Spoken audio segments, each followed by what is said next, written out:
आज के वीडियो में हम बात करेंगे लेड पॉइजनिंग की। किसकी? लेड पॉइजनिंग की। लेड पॉइजनिंग क्या होता है, एक्चुअली पॉइजनिंग मतलब क्या होता है वो भी देखेंगे, और लेड पॉइजनिंग क्या होती है, लेड पॉइजनिंग से क्या क्या होता है वो सब चेक करेंगे। व्हेन वी कंसीडर पॉइजनिंग का मतलब होता है हमें चाइल्ड हेल्थ नर्सिंग का एक टॉपिक हम पढ़ रहे हैं। तो उसके अंदर जब अगर चाइल्ड की एज जो है वो लेस देन 11 ईयर है तो ये होती है एक्सीडेंटल। अगर लेस देन 11 ईयर एज का चाइल्ड अगर क्या ले लेड खा ले तो इसको बोलते हैं एक्सीडेंटल पॉइजनिंग। क्या बोलते हैं? Accidental poisoning. लेकिन अगर बच्चे की उम्र 11 साल से ज़्यादा है, 11 साल से 11 ईयर से ज़्यादा है, तो तब हम इसको कुछ भी कंसीडर कर सकते हैं। एक्सीडेंटल भी हो सकती है और क्या हो सकती है, इंटेंशनल भी हो सकती है। इंटेंशनल दोनों तरीके की हो सकती है ये वाली पॉइजनिंग। ठीक है। इसके बाद है लेड पॉइजनिंग क्या होता है। तो सबसे पहले हम लेड पॉइजनिंग पढ़ेंगे। लेड मतलब पीबी, प्लम्बेट जिसे हम बोलते हैं प्लम्बियम। तो नोन एज प्लम्बियम, क्योंकि लेड मतलब क्या होता है, पीबी होता है लेड मतलब, तो उसी की पॉइजनिंग हो रही है तो इसलिए इसे क्या बोलेंगे, प्लम्बियम। लेड कहाँ कहाँ प्रेजेंट होता है? तो lead is present in contaminated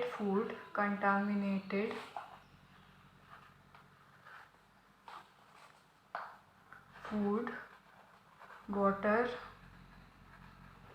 air, soil, dust।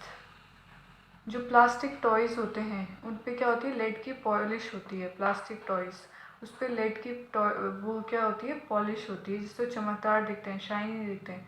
Coating of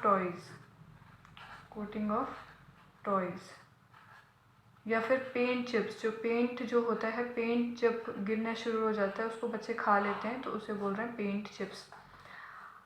ये है लेड पॉइजनिंग में। अब रूट ऑफ पॉइजनिंग क्या हो सकते हैं? रूट ऑफ पॉइजनिंग एक होता है इंजेक्शन, यानी कि खा लिया है किसी भी तरीके से। इंजेक्शन यानी इंजेक्शन क्या है, मोस्ट कॉमन, या फिर इनहेल कर दिया है किसी ने। तो मोस्टली कौन सी वाली होती है, इंजेक्शन की खा लेते हैं लोग बच्चे। असेसमेंट। अब इसका असेसमेंट क्या होगा कि लेड पॉइजनिंग हुई है, आपको इसका पता कैसे चलेगा? तो इसके लिए हम लिखेंगे असेसमेंट में क्या होता है, ये अफेक्ट करता है, लेड अफेक्ट करता है आरबीसी को, और आरबीसी को क्या करता है, उसके मैचुरेशन को डिले करता है। Affect RBC and delayed it's maturation. और क्या करता है, इस जिसकी वजह से आरबीसी को क्या करता है, आरबीसी में क्या हो रहा है, डिस्ट्रक्शन, आरबीसी को अफेक्ट करेगा। आरबीसी को अफेक्ट करने की वजह से क्या होता है, डिलेड मैचुरेशन होता है आरबीसी का, डिलेड मैचुरेशन ऑफ आरबीसी का डिलेड मैचुरेशन हो रहा है। उसकी वजह से चाइल्ड विल सफ़र। अब चाइल्ड किससे सफ़र करेगा, अनीमिया से। चाइल्ड विल सफ़र विथ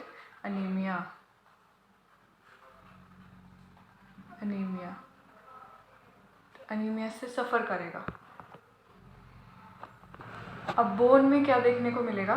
तो बोन में क्या होता है कि जो मेटाफाइजियल प्लेट है, जो हम मेटाफाइजियल, एक होता है एपिफाइजियल, एपिफाइजियल नीचे वाला, मेटाफाइजियल बीच वाला। तो जो मेटाफाइजियल प्लेट है remain after fully growth bone, वो क्या होगी, बच जाएगी। मेटाफाइजियल रिमेन, जिसको नहीं रहना होता है वो रह जाएगी after full growth of bone.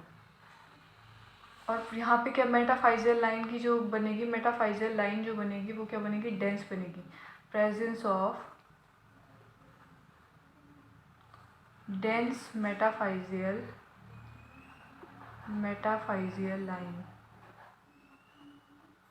Line ये आएगा।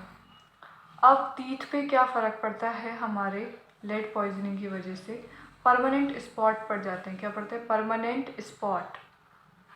Spot and line on teeth, ये पड़ जाएगा। CNS में क्या होता है? लेड पॉइजनिंग की वजह से क्या आते हैं? सीजर मोस्ट कॉमन है, सीजर होगा। और mental retardation means attention, memory, thinking, ये सब क्या हो जाएंगे? ऑल्ट्रेशन हो जाएंगे। सोचने समझने की शक्ति क्या हो जाएगी? कम हो जाएगी। Mental retardation. Attention deficit hyper active disorder, attention deficit hyper active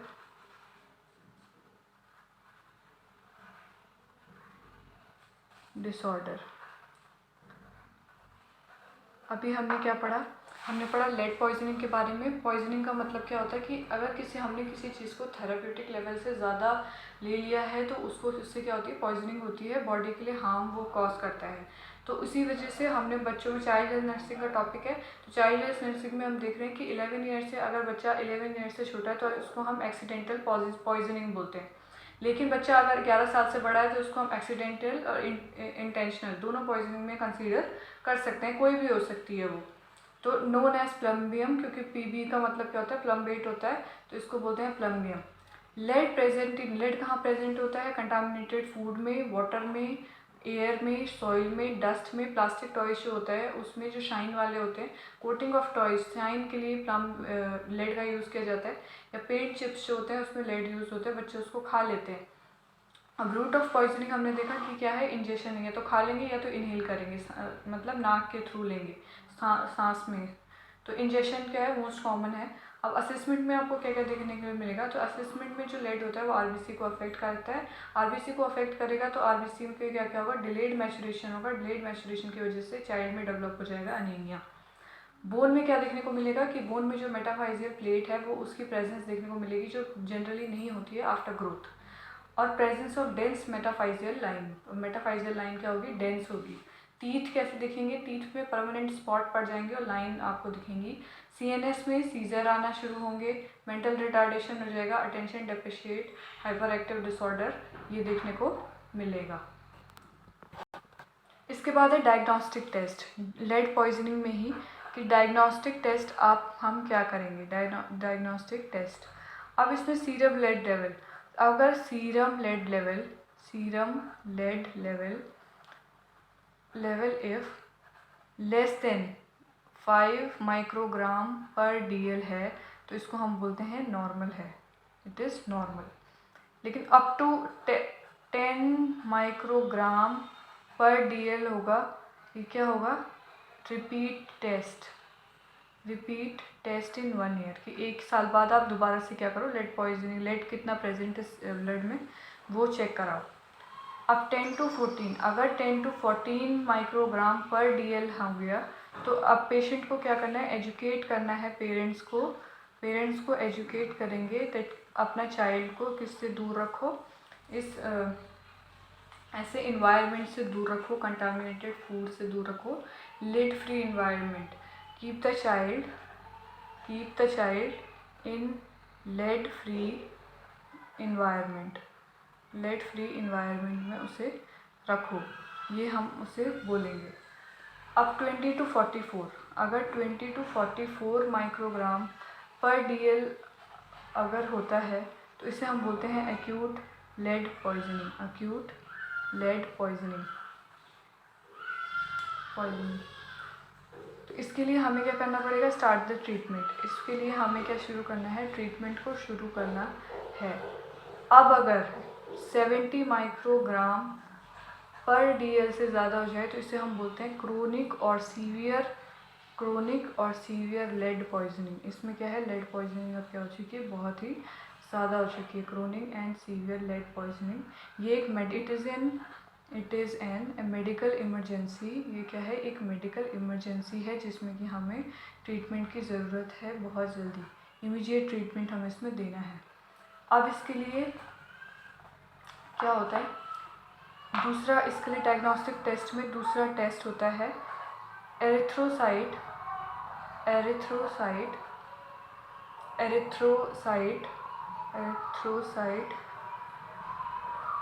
इसलिए होता है एक टेस्ट एरिथ्रोसाइट प्रोटोपोरफायरिन टेस्ट। तो इसमें हमें क्या करना है, हमें ये चेक करना है एरिथ्रोसाइट प्रोटोपोरफायरिन को हम चेक करेंगे, क्योंकि जो आरबीसी होती है, आरबीसी क्या होता है, हीमोग्लोबिन है, हीम उसमें क्या है, हीम पार्ट है, ग्लोबिन पार्ट है, और जो हीम पार्ट में है आयरन है और क्या है, प्रोटोपोरफायरिन है। तो in lead poisoning iron deficiency anaemia हो जाता है। एरिथ्रोसाइट प्रोटोपोरफायरिन का जो लेवल होता है वो क्या हो जाता है, ज़्यादा बढ़ जाता है, किसमें, लेड पॉइजनिंग में। देखो इसमें क्या होता है कि चेक करना है हमें, we are checking the level of erythrocyte protoporphyrin ये हम चेक कर रहे हैं। तो हमारे पास क्या होता है, आरबीसी होता है, आरबीसी पे क्या होता है, एचपी हीमोग्लोबिन होता है। हीमोग्लोबिन दो चीज़ों से बना है, हीम और ग्लोबिन पार्ट से। ग्लोबिन क्या है, प्रोटीन वाला पार्ट है। अब जो हीम है, हीम वाला पार्ट में है आयरन, और आयरन के साथ है प्रोटोपोरफायरिन। अब इसमें क्या होगा कि जब लेड पॉइजनिंग होगी, उसमें लेड पॉइजनिंग में बच्चे को वैसी आयरन डेफिशिएंसी एनीमिया है, आयरन डेफिशिएंसी एनीमिया, एरिथ्रोसाइट प्रोटोपायरिन जो लेवल होगा रिमेन क्या हो जाएगा, लेवल जो होगा इस प्रोटोपोरफायरिन का लेवल क्या हो जाएगा, बढ़ जाएगा, इसका लेवल इंक्रीज रहेगा in case of lead poisoning. Correct, ये इसमें बढ़ा रहेगा। अब इसके मैनेजमेंट की बात कर लेते हैं। मैनेजमेंट में क्या करेंगे, तो मैनेजमेंट में है चिलेटिन थेरेपी। चिलेटिन जैसे हम 12th में पढ़ते थे चिलेटिन, वैसे ही तो इसमें हम देंगे चिलेटिन थेरेपी।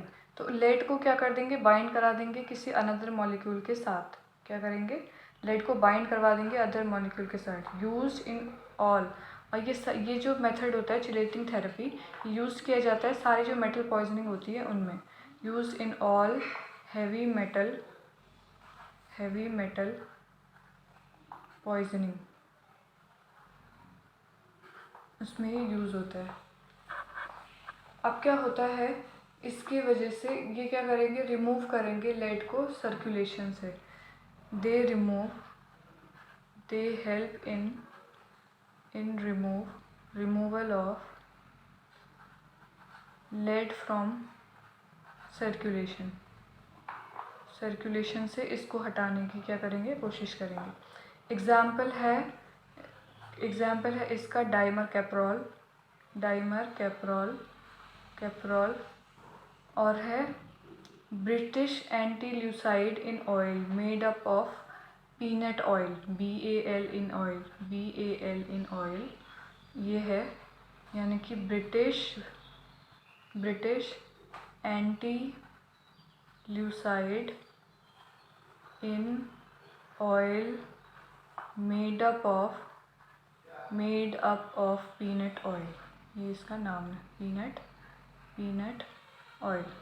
इसके दूसरे एग्जाम्पल है कैल्शियम डाइसोडियम